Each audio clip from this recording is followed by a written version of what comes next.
Well, if you're a big red meat eater or you enjoy your braai with a steak or some boerewors, this interview definitely for you. We have to ask the question, is the meat on your dinner plate safe to eat? The Red Meat Producers Organization is warning that some farmers are using illegally acquired vaccines. It's due, I understand, to a shortage of jabs to prevent blue tongue disease. The shortage is due to broken and outdated machinery. So how did we get here? How bad is it?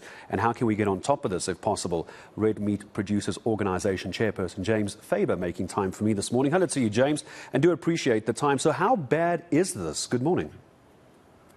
Morning, Gareth. Yes, this is quite a bad state we are in at this moment because we haven't got any vaccines to end for any blue tongue, any horse sickness. So it is getting to a point where animals are dying, and we're getting a lot of animals that's dying commercially and to the small-scale farmers at this moment. So is the warning right now to South Africans to stop eating red meat? No, definitely not. It is not affecting at the end of the line the people that's buying the meat, but it's affecting production. So we will run out of production, we will run out of animals if we don't look after animals and we do not vaccinate them against these diseases. Help me understand this issue of the shortage of the vaccine. So when we talk about there isn't enough machinery, just help me understand how these vaccines are administered. Just take me to the nuts and bolts of this. The nuts and bolts starts with the state enterprise onderstepoort vaccines have got the only right to making vaccines in this country. So they are by law must produce for us vaccines. They are not doing it. They are run in a state enterprise that's being run down. So they haven't bring in private enterprise to help to produce the vaccines. When the vaccines is produced, the farmers buying the vaccines and they administer it to the animals. How long has this been an issue to your understanding, James? No, it's quite a few years. They are coming, I'm not sure, about 5-10 years, but it's typically the state-run enterprises that's being run down, and now it is at the point they can't produce anymore.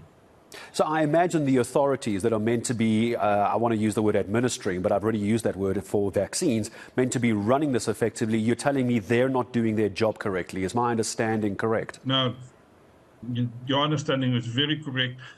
Gareth, so they are not doing it, and they're also not getting capacity for the registering of new vaccines and new for private companies to come into the market. So new competition, and that is the main thing. We must get competition in the market, and we will run this smoothly if we get competition in the market. So we'll talk about solutions in a second. So good to point out that this is not going to affect the meat that someone goes and buys from a shop today. That's good. At least the meat in the shop for consumption is fine. But from a industry perspective, help me understand how damaging this is. You say it's very damaging. What are we talking about here? Thousands of livestock being killed off? Are we going to have to start culling animals? What do we need to do? No. That is animals that are dying. It is a viral disease. So it is vector-based. It is all your mosquitoes and things that will transmit this disease. They will be dying from themselves, the cattle, mostly sheep that will die, and goats. And then it is not affecting our people, but we won't have any slaughter stock at the end of the day. If we're saying it's affecting a lot of people, we're saying that from smaller, it's up to 50% can die of a stock, of the herd. So, but it is not of the national herd. It is in every farmer's case, it will be different. In different parts of the country, it will also be different. It's an incredible amount of livestock for a farmer who relies on this for income to keep the farms running and to pay for staff. If you're losing up to 50% of your stock, there's a terrible amount of money being lost. So what's the solution here? You've raised the issue. Who needs to be spoken to after this interview? Where do I go to next with this? Who am I supposed to address this issue with? I think for the first, we must accept that we get private enterprise into a part of this parcel and make sure that everybody that can produce vaccines getting part of this. The second one is the registrar. We are registering all medicines, and at this registrar, making sure that it's running smoothly and it's getting through. You can't wait 2 years for a registration of a vaccine. It must be done effectively, and then we can produce vaccines in the country, and we can sell it to the farmers.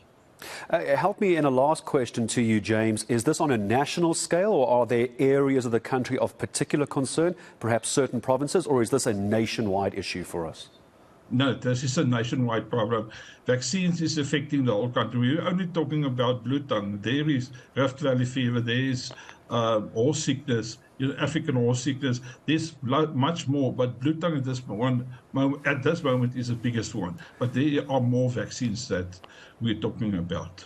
Well, I appreciate the time this morning, James, bringing it to our attention. We'll certainly take this forward. It has an effect on the industry as well, but also the security of jobs and the security of red meat supply in the country. My thanks to Red Meat Producers Organisation Chairperson James Faber. I'll tell you what we will do. We are going to follow up on the back of that interview, try and get hold of those who are involved in these vaccines, especially if it's been an issue for a couple of years. It can't keep on like this. We'll see how we can take this story forward for you.